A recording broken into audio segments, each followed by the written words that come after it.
பாத்திமா வாழ்ந்தது போலும் நேரிய குர்ஆன் நெறிமுறை தாங்கி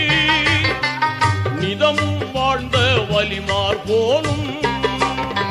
வல்லவனருளால் நல்லறம் பேணி வல்லவனருளால் நல்லறம் பேணி வாழ்க வாழ்கவே வாழ்கவே வளமாய் நலமாய் மணமக்கள் நீடூழி வாழ்க வாழ்கவே வாழ்கவே.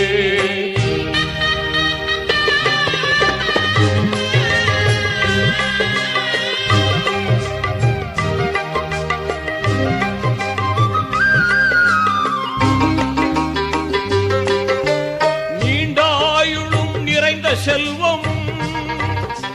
நிதமும் பெற்று நீடூழி வாழ்க ஆண்டவன் அருளால் குழந்தைகள்